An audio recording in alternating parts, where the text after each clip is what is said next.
Time now for this week's Focus 50 Plus. Dr. George Schofield is here to talk about reassessing relationships. Good morning, George. Good morning. How are you? I'm good, and yourself? Good. Glad Fine. that you're here. Thank you. I'm happy to be here. Yes, an interesting topic too. So let's talk about this for a minute. Why do you reassess relationships? Well, there's been a revolution in the cars we drive. There's been a revolution in how we communicate, cell phones, computers. Yes. There's also a revolution in how we think about relationships now.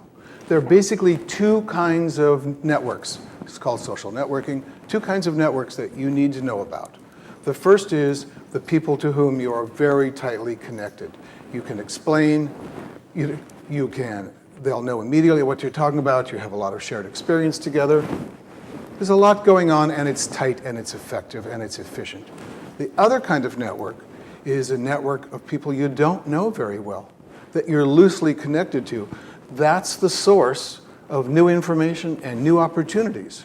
So if you have these two networks, the people to whom you're tightly connected, you can rely on them at all times. They're committed to you.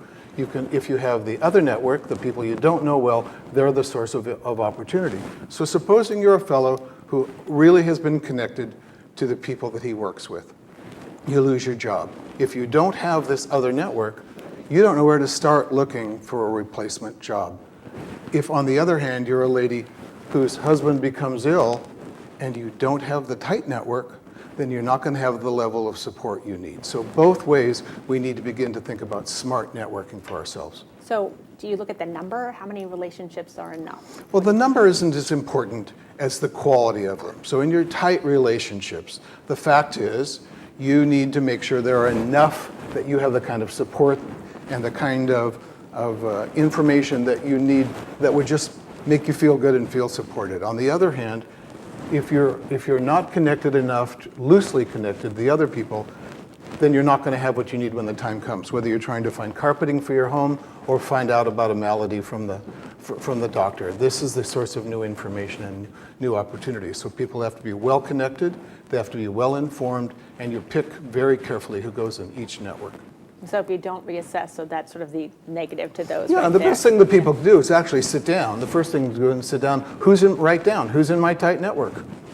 Who's in the network of people I know, and these people are well informed, and they're well connected, but I don't know them very well, and they would be the source of new opportunity and new information.